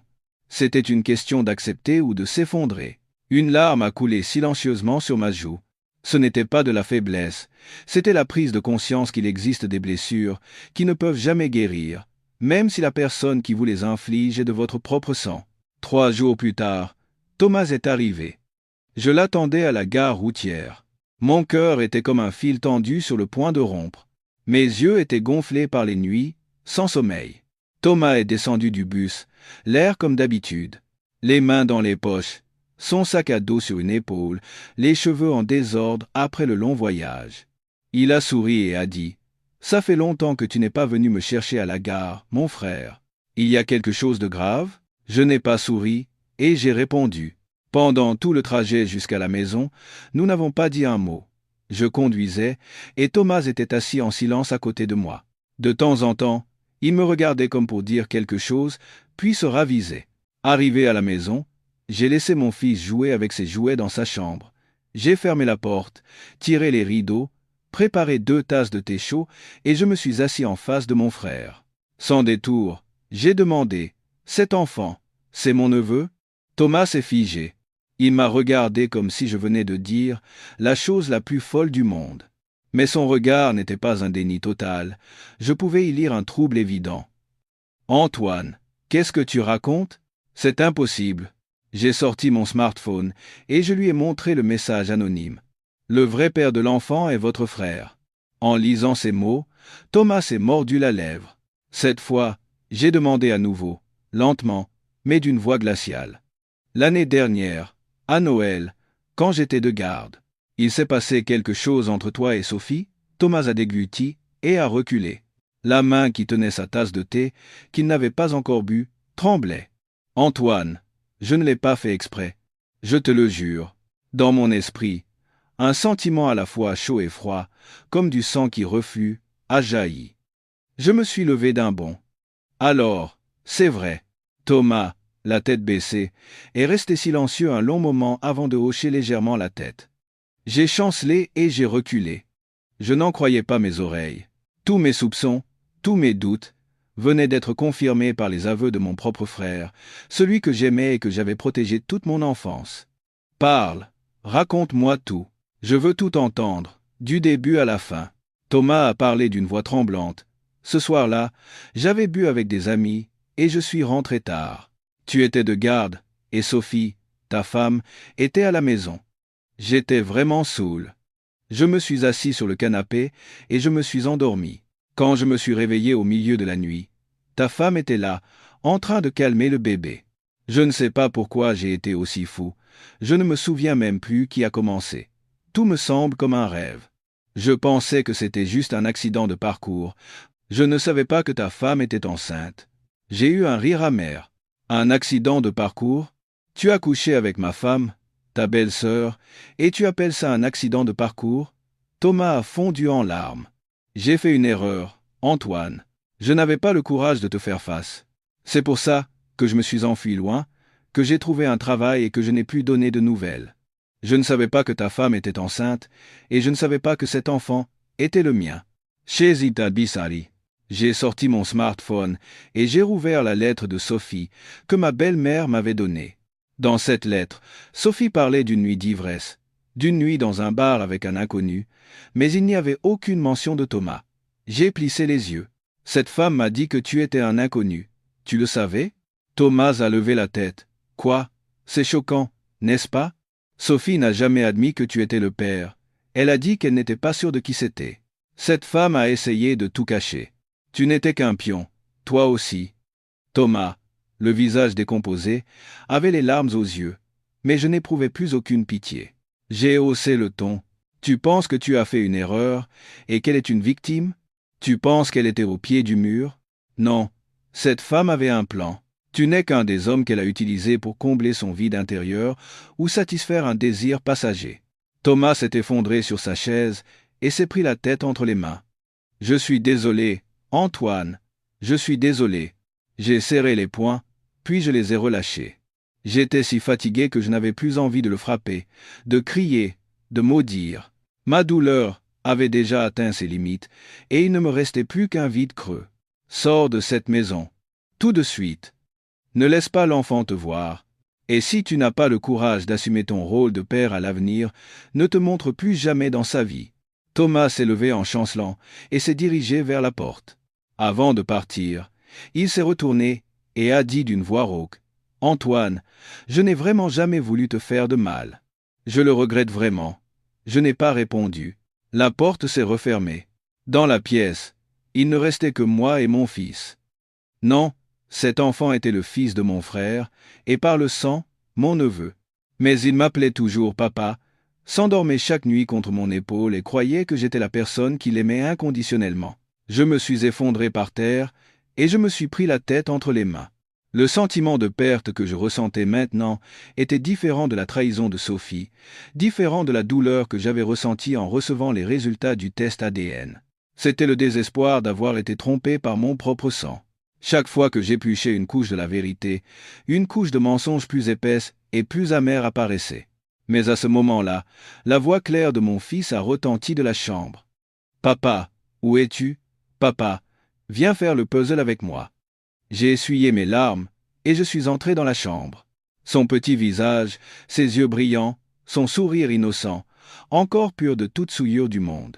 Je me suis penché, je l'ai pris dans mes bras et j'ai dit d'une voix rauque, « Papa est là, mon grand. On va jouer ensemble. Papa ne va nulle part. » Quelle que soit la vérité, j'avais choisi d'être le père de cet enfant, de tout l'amour de mon cœur. Après le départ de Thomas, je n'étais plus le même. Je continuais à aller travailler régulièrement, à emmener Léo à l'école, à rentrer à la maison pour préparer le dîner et à lui lire une histoire chaque soir pour l'endormir. Mais dans mon cœur, une grande blessure, qui ne guérirait jamais, était restée. Même si je faisais semblant que tout était normal, chaque fois que je regardais Léo, une tristesse voilait mon regard. Je ne le détestais pas. Jamais. L'enfant n'avait rien fait de mal, mais je ne pouvais plus le regarder avec un cœur pur. Comment oublier? Comment accepter le fait que l'enfant que j'avais élevé de tout mon cœur était le fruit d'une relation immorale entre ma femme et mon propre frère? Je n'ai dit ni à Léo, ni à Sophie, que j'avais découvert la vérité. Elle continuait à m'envoyer des messages régulièrement, feignant l'intérêt et prenant des nouvelles, comme une mère repentie. Mais je ne croyais plus un seul de ces mots. Puis, un matin, alors que je venais de déposer Léo à la maternelle, j'ai reçu un appel du tribunal. Monsieur Lefebvre, une demande de test de paternité a été déposée par votre ex-femme, Madame Sophie Richard. Nous vous informons que vous devez coopérer pour le prélèvement d'échantillons de sang de l'enfant et de la plaignante. Je me suis figé sur place. Que manigançait encore Sophie? J'ai crié dans le téléphone. Nous avons déjà tout vérifié. La conclusion a été tirée avec le dernier test. Que veut-elle de plus? L'employé du tribunal a répondu calmement. C'est une nouvelle demande. La plaignante soutient que le précédent test, ayant été réalisé en interne, manque d'objectivité. Elle a demandé une expertise génétique officielle sous la supervision du tribunal pour finaliser le dossier de garde. Les mains tremblantes, j'ai raccroché. Sophie jouait sa dernière carte. Prouver qu'elle était la mère biologique et remuer à nouveau le fait que je n'étais pas le père biologique pour convaincre le tribunal de partager la garde ou, dans le pire des cas, de la récupérer entièrement. Je suis resté assis, hébété, pendant des heures, avant d'envoyer un message à Maître Imbert. Il m'a dit de me calmer, m'a conseillé d'accepter le prélèvement d'échantillons de sang et d'exiger de superviser toute la procédure. Tout devait être transparent, et être que c'était une occasion de révéler une autre vérité. L'expertise a eu lieu à l'Institut national de la police scientifique, sous la supervision du greffier et des avocats des deux parties. J'ai emmené Léo là-bas, le cœur lourd, l'enfant, ignorant tout, babillait. « Papa, pourquoi on va à l'hôpital aujourd'hui ?» Je me suis penché, et j'ai murmuré. « C'est juste un petit examen, mon grand. On ira manger une glace après, d'accord ?» Léo a ri aux éclats et a hoché la tête. J'ai serré sa main très fort, comme une promesse que je me faisais à moi-même. Quoi qu'il arrive, papa ne t'abandonnera jamais. Sophie était là aussi. Le visage fatigué, sans maquillage, elle se tenait silencieusement. Elle ne m'a pas regardé. Ses yeux ne suivaient que Léo. Pour la première fois, j'ai perçu quelque chose de sincère dans son regard, mais ma confiance avait déjà disparu pour toujours. Après le prélèvement, je suis reparti sans un mot. Je n'attendais plus rien. J'espérais juste que la justice serait assez sage pour protéger un enfant. 3 semaines plus tard, les résultats ont été transmis au tribunal. J'y suis allé avec Maître Imbert pour les recevoir. Sophie était là aussi. Le greffier a sorti une liasse de papier et a lu solennellement, ligne par ligne. Suite à la demande de la plaignante, une expertise de filiation a été menée et les résultats suivants ont été confirmés. Les échantillons d'ADN de Madame Sophie Richard et de l'enfant concerné présentent une non-concordance sur 7 marqueurs génétiques, conformément aux normes internationales d'expertise. Conclusion: la maternité n'est pas établie. La salle d'audience est devenue silencieuse comme une tombe. J'ai cru que j'avais mal entendu. Je me suis tourné vers Maître Imbert. Son visage était également figé. Sophie, les yeux ronds, la bouche ouverte, est devenue blanche comme un linge. Non, c'est impossible, a-t-elle murmuré. Le juge a froncé les sourcils et a demandé au greffier. Le résultat est-il certain? Oui, c'est l'original délivré par l'Institut national de la police scientifique. Il est tamponné et il n'y a aucune erreur. J'ai serré les accoudoirs de ma chaise à m'en briser les os. Je ne savais pas si je devais me réjouir ou avoir peur. Cette femme, qui avait porté cet enfant, qui avait accouché, n'était pas sa mère biologique. Le juge a regardé Sophie et a dit sévèrement: « Madame Richard, avez-vous quelque chose à dire ?» Sophie s'est effondrée sur sa chaise. Son regard était complètement anéanti. Après un long moment, elle a réussi à articuler. « Je ne sais pas non plus pourquoi c'est comme ça. » L'avocate de Sophie, Maître Chagnon, s'est immédiatement levé pour demander une suspension de séance afin de vérifier les dossiers de l'hôpital. Mais je savais que quelque chose de terrible venait d'être révélé. Cet enfant n'était ni mon fils biologique, ni le fils de mon frère, ni le fils de Sophie. Alors, de qui était-il l'enfant? Un enfant échangé, une erreur à l'hôpital ou un sombre complot? Je me suis pris la tête entre les mains. J'avais l'impression que le monde s'ouvrait sous mes pieds. Sophie m'a regardé avec des yeux pleins de désespoir et a dit: « J'ai vraiment accouché d'un enfant, Antoine. Je m'en souviens très bien. Mais cet enfant n'est pas le mien. Cette nuit-là, je n'ai pas pu dormir. Assis dans la chambre, je regardais l'enfant endormi à côté de moi. Ni le sang, Ni la parenté, ni aucun papier ne prouvait notre lien. Alors pourquoi avais-je l'impression que cet enfant était une partie de moi? L'enfant s'est agité et a appelé à voix basse. « Papa !» Je l'ai pris dans mes bras, j'ai fermé les yeux et j'ai murmuré. « Papa est toujours papa. Personne ne peut changer ça. Quelle que soit la vérité, papa sera là. » Après le choc du tribunal, je suis resté longtemps dans un état second. L'enfant que j'avais élevé pendant près de 2 ans n'était ni mon fils, ni celui de Sophie, ni celui de mon frère. Alors, qui est cet enfant? Où est mon fils biologique? Ces questions hurlaient en silence dans ma tête. Je ne pouvais ni manger, ni dormir. À chaque instant, je regardais mon fils avec 2 sentiments contradictoires. Je l'aimais plus que tout au monde, mais en même temps, j'étais confus de ne pas savoir d'où il venait. Sophie s'est complètement effondrée après le procès. Sa mère l'a emmenée dans sa ville natale, et depuis, je n'ai reçu ni appel ni message. Je devrais la haïr, mais il ne me restait plus qu'une froide pitié pour elle. Elle avait perdu non seulement son mari et son honneur, mais aussi son propre enfant. Je me suis tourné vers Maître Ambert et j'ai dit d'une voix rauque, « Je dois trouver la vérité. Je dois savoir où est mon fils, si je ne sais pas qui est cet enfant que je berce chaque nuit, et comment l'enfant que mon ex-femme et moi avons eu a disparu, je ne pourrai plus vivre. » Maître Ambert a hoché la tête avec une expression grave. « Commençons par l'hôpital. Je connais un médecin qui travaille au service administratif. Il pourra nous aider à vérifier à nouveau les registres de naissance. » Le dossier de l'hôpital indiquait clairement la date de l'accouchement de Sophie. Cette nuit-là, l'infirmière de garde était une certaine Claire Dubois, infirmière en chef avec plus de 10 ans d'expérience, réputée pour sa minutie et son dévouement. Mais étrangement, après cette garde, l'infirmière Dubois a démissionné subitement, sans raison ni préavis. Lorsque j'ai demandé à la rencontrer, le service des ressources humaines de l'hôpital a simplement secoué la tête. On a perdu le contact avec elle depuis. Il reste une ancienne adresse dans son dossier, mais personne n'y habite plus. Quelque chose n'allait pas. Pas du tout. Maître Imbert et moi avons immédiatement demandé tous les dossiers des mères de cette nuit-là. Il y avait une liste de 5 accouchements par voie basse et 2 césariennes. Parmi elles, Sophie était la 5e à avoir accouché d'un garçon, et l'enfant avait reçu le numéro d'identification de 225. Au même moment, une autre mère, Hélène Martin, avait également accouché d'un garçon, et son numéro d'identification était B226. J'ai demandé à l'administrateur, ces 2 enfants étaient-ils dans la même nurserie? Oui. Mais l'enfant de Madame Martin avait une légère jaunisse, donc il a été transféré pendant quelques heures en unité de soins intensifs pour observation. Un frisson glacial m'a parcouru l'échine. 2 garçons nés au même moment, une infirmière disparue juste après sa garde, un test ADN qui prouve que je n'ai aucun lien de parenté avec l'enfant que j'élève, et même Sophie, qui a accouché, n'a aucun lien avec cet enfant. J'ai regardé Maître Imbert.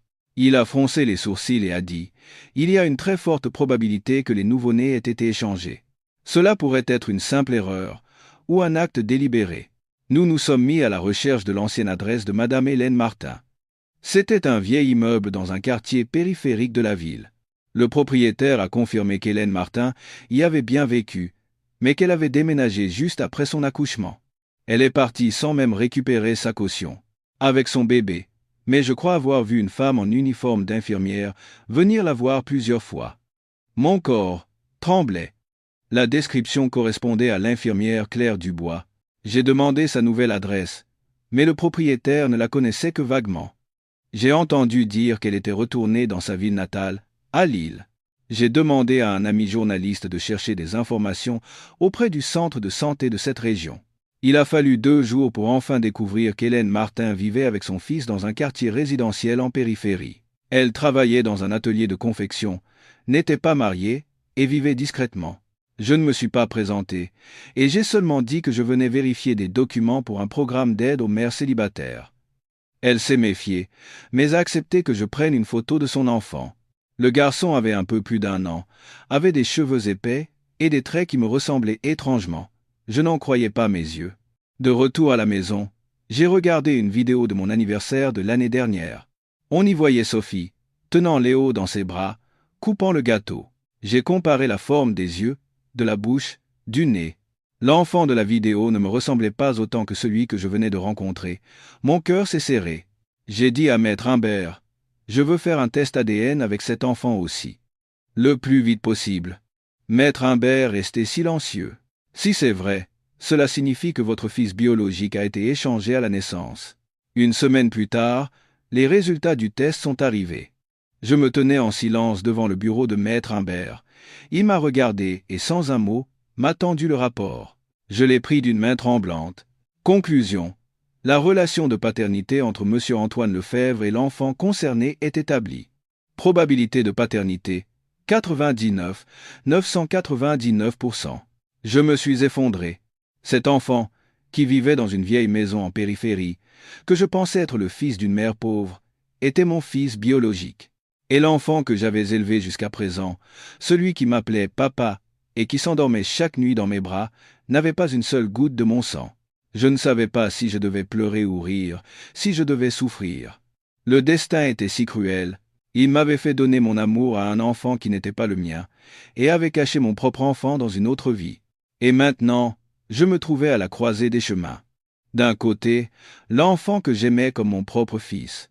De l'autre, l'enfant de mon sang. Que devais-je faire? Je pensais que la plus grande douleur de la vie était d'être trahi par un proche. Mais non, il existait une douleur plus cruelle que de devoir choisir entre son cœur et son sang. Je suis resté seul dans la pièce. Le rapport du test ADN reposait sur le bureau comme une lame de poignard plantée dans mon cœur. La conclusion en gras me lacérait l'âme. L'enfant qui vivait avec moi n'était pas mon fils biologique, et celui qui vivait dans cette vieille maison de banlieue était de mon sang. J'ai regardé le fils endormi à côté de moi, ses cils recourbés, sa main qui serrait mon doigt, sa respiration régulière qui insufflait une chaleur dans ma poitrine. L'enfant ignorait totalement que sa vie avait été bouleversée par une farce macabre et dormait innocemment. Depuis qu'il avait commencé à parler, cet enfant m'appelait « papa ». Il pleurait quand je partais travailler et souriait quand je rentrais. Maintenant que la vérité cruelle, celle du sang, avait été révélée, cet enfant restait tout mon univers. Le lendemain matin, je suis retourné à la vieille maison où vivait mon fils biologique avec Hélène Martin. Elle m'a ouvert la porte, le visage plein de méfiance. J'ai dit doucement « Je suis la personne qui a demandé le test ADN. Merci d'avoir accepté. Mais maintenant, j'ai quelque chose de sérieux à vous dire. » Hélène Martin a hoché la tête et m'a fait entrer. La pièce était petite, un vieux lit était collé au mur, et les jouets de l'enfant étaient soigneusement rangés dans un panier en plastique. Mon fils biologique était allongé dans un berceau, babillant en jouant avec un anneau en plastique.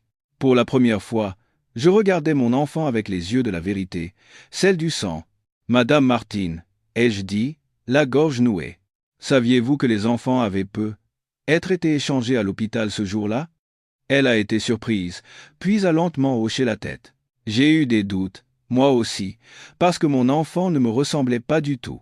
Mais j'étais si pauvre que je ne pouvais même pas rêver de faire un test ou d'intenter un procès. J'ai juste pensé que cet enfant était un don du ciel, mon destin, et je l'ai élevé. Je l'ai regardé longuement.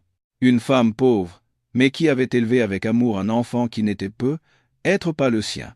Et maintenant, elle s'occupait de l'enfant que j'avais mis au monde, avec un amour maternel immense. Je veux récupérer mon fils, ai-je dit. Ma voix tremblait. Hélène Martin a baissé la tête, et des larmes sont tombées sur le sol usé. Je comprends. Cet enfant est votre fils. Si vous le voulez, je ne peux pas vous retenir. Mais je vous en supplie, ne l'emmenez pas d'un coup. L'enfant s'est habitué à moi. Si cela ne vous dérange pas, laissez-moi venir le voir de temps en temps, ne serait-ce qu'une seule fois dans ma vie. Je suis resté assis en silence. Je savais que si je réclamais la garde de mon fils biologique, la loi serait de mon côté. J'étais financièrement stable et je pouvais lui offrir un meilleur environnement. Mais qu'en est-il de ma conscience? Pourrais-je, pour apaiser ma propre douleur, arracher un enfant à la femme qu'il avait bercé depuis sa naissance, une femme qu'il n'avait jamais vue auparavant? J'ai quitté cette maison la tête lourde. Cette nuit-là, je n'ai ni mangé, ni parlé à personne. Je suis resté assis à côté de l'enfant qui n'était pas de mon sang, mais qui avait grandi dans mon amour, et j'ai senti mon cœur se déchirer en deux. Le lendemain matin, un coursier a livré une enveloppe brune sans expéditeur. À l'intérieur se trouvait une lettre manuscrite, à l'écriture ronde et soignée. À la fin de la lettre, la signature, Claire Dubois. C'était l'infirmière qui était de garde la nuit, où Sophie avait accouché. Celle qui avait disparu pendant 2 ans. Monsieur Lefebvre, j'écris cette lettre avec tous les regrets et la culpabilité que je porte en moi depuis 2 ans. Cette nuit-là, j'étais épuisé. Une mère avait fait une hémorragie, et j'ai dû m'occuper d'elle jusqu'à 2 heures du matin. En transférant les nouveau-nés de la salle d'accouchement à la nurserie, j'ai mal noté le numéro du bracelet d'identification que je leur mettais à la cheville. Ce n'était pas intentionnel, j'étais simplement en état d'épuisement. Quand j'ai découvert mon erreur, j'ai paniqué. J'avais peur d'être sanctionné, et j'ai pensé que personne ne le saurait, alors j'ai démissionné. Mais quelques mois plus tard, en apprenant que vous et votre femme aviez divorcé, j'ai commencé à réaliser que mon erreur n'était pas restée sans conséquence. J'étais tourmenté par la culpabilité tous les jours, mais je n'avais pas le courage de me dénoncer. Maintenant que votre nom est apparu sur les documents de test, je sais que la vérité a éclaté et que je ne peux plus me cacher. Je vous demande une seule chose. Si possible, laissez les 2 enfants vivre dans l'amour. Ils ont des liens de sang différents, mais ce sont des vies innocentes. Et toute cette faute, c'est moi qui la porterai. Après avoir lu la lettre, je suis resté assis, hébété, pendant des heures. Je ne savais pas si je devais être en colère, avoir pitié, ou pardonner. Tout ce que j'avais traversé, tout ce que Sophie et Hélène Martin avaient traversé, tout cela à cause de quelques secondes d'inattention d'une personne épuisée. C'est peu, être ça, la vie. Parfois, une petite erreur peut détruire une famille entière. J'ai levé la tête et j'ai regardé les 2 photos sur mon bureau. L'une de l'enfant que j'avais élevé, l'autre de mon fils, biologique que je venais de rencontrer. 2 regards, 2 sourires. Mais les 2 me coupaient le souffle. J'ai su qu'il était temps de prendre une décision. Je protégerai les 2 enfants. Je continuerai à élever l'enfant que j'ai aimé de tout mon cœur. Et je ramènerai aussi mon fils biologique, et nous vivrons ensemble, comme des frères, comme 2 morceaux d'un destin brisé. Aucun enfant ne mérite de souffrir à cause des erreurs des adultes. Et en tant que père, je recollerai tous les morceaux avec tout l'amour que je possède. 3 mois après que la vérité a éclaté, j'ai officiellement commencé à vivre avec les 2 enfants. C'était une décision qui a surpris, voire choqué, beaucoup de gens. Certains m'ont traité d'idiot. Élever un enfant qui n'était même pas de mon sang était déjà assez admirable, mais ramener un autre enfant, dont je ne connaissais ni le nom ni le visage, à cause d'un résultat d'ADN. Mais je m'en fichais. Pour moi, ces 2 enfants n'étaient ni une erreur, ni un fardeau. Ils étaient les 2 moitiés de ma vie. L'une, mon cœur, l'autre, mon sang. Je ne pouvais renoncer à aucune des 2. Dans l'appartement où il n'y avait autrefois qu'un père et son fils, il y avait maintenant un petit lit de plus. Les pleurs, les disputes pour un jouet se sont ajoutés, et chaque soir, quand je rentrais du travail, la pièce était remplie de rires joyeux. L'enfant que j'avais élevé, celui que j'avais appelé mon fils par erreur, continuait à m'appeler « papa » comme si de rien n'était. Et mon fils biologique, bien qu'il m'appelait encore « monsieur », me regardait avec des yeux de plus en plus familiers et proches de jour en jour. Je n'étais pas pressé. L'amour a besoin de temps. J'attendrai. Je serai là, et je l'aimerai comme si nous n'avions jamais été séparés. Hélène Martin, la mère de mon fils biologique, après une longue réflexion, a signé un accord de garde au tribunal et a accepté que j'élève officiellement l'enfant. Elle a toujours son droit de visite et vient jouer avec eux le week-end. En me voyant tenir l'enfant, elle sourit parfois, pleure parfois et dit doucement « Je suis sûr que vous pouvez lui offrir le meilleur foyer que quiconque. » Un après-midi d'octobre, j'ai reçu une invitation pour une réunion d'anciens de l'université. J'allais refuser, mais j'ai pensé qu'il était temps de faire face au passé. Pas pour y retourner, mais pour tourner la page. Le petit café où se tenait la réunion était situé dans une ruelle familière, à l'ombre d'un vieux platane. Je suis arrivé en retard. En entrant, tout le monde était déjà là. Des salutations et des rires remplissaient la pièce. Mais je me suis arrêté net en voyant Sophie, mon ex-femme, assise dans un coin du café. Elle portait une longue robe en maille. Son visage était plus mince qu'avant, mais son regard était étrangement serein. Elle m'a vu, s'est levée, et m'a fait un léger signe de tête. J'ai répondu par un hochement de tête silencieux. Nous n'avons pas échangé un mot de toute la soirée. Assis chacun à une extrémité de la table, nous avons écouté en silence les histoires du passé et les blagues stupides de nos années d'université. Mais à la fin de la réunion, elle s'est approchée de moi et a dit doucement, « On peut marcher un peu ensemble ?» J'ai hésité quelques secondes, puis j'ai hoché la tête. Nous avons marché côte à côte sous les lampadaires. Un vent frais d'automne soufflait, et les feuilles mortes crissaient sous nos pieds. Après un long silence, Sophie a doucement pris la parole. « Je sais que tu me détestes, et que tu ne veux probablement plus jamais me voir.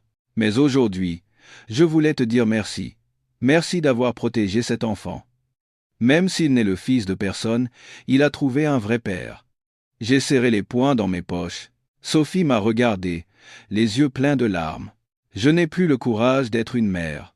Je sais que je n'en ai pas le droit. Mais un jour, si cet enfant veut savoir qui est sa mère, s'il pose des questions, pourras-tu lui raconter une belle histoire? Pas les choses horribles. Ne lui dis pas que j'ai fait une erreur, mais fais-lui croire que sa mère l'aimait vraiment. J'ai regardé cette femme qui avait été ma femme, avec qui j'avais dormi, qui m'avait donné un enfant, qui m'avait trahi, qui s'était perdue, et qui s'était effondrée dans le bourbier qu'elle avait elle-même créé. Je n'ai pas dit que je pardonnais, mais j'ai hoché la tête. Si l'enfant demande, je lui dirai que sa mère l'aimait beaucoup. Sophie a pleuré en silence. Pas de sanglots, juste des larmes qui coulaient et mouillaient le fin foulard autour de son cou. Avant de partir, elle s'est retournée. Merci d'être devenu le père formidable que je n'ai pas pu être en tant que mère. Et elle a disparu, comme un vent qui a traversé une saison. Cette nuit-là, en rentrant à la maison, j'ai trouvé les deux enfants profondément endormis. L'un serrait un oreiller, l'autre respirait doucement contre ma poitrine. J'ai regardé mes enfants. Mon cœur était léger. Plus de questions, plus de regrets, plus de ressentiments. J'avais choisi mon cœur, et mon cœur ne s'était jamais trompé. J'ai remonté la couverture sur mes deux fils. J'ai embrassé chacun sur le front, et j'ai murmuré « Papa est là. Et il sera toujours là. » Même si la vie nous échange plusieurs fois, l'amour d'un père est irremplaçable. Finalement, j'ai décidé de garder les deux enfants. L'un est mon fils biologique, l'autre est le fils que j'ai enfanté avec mon cœur. Bien que leur sang soit différent, ils sont tous les deux ma chair et mon sang.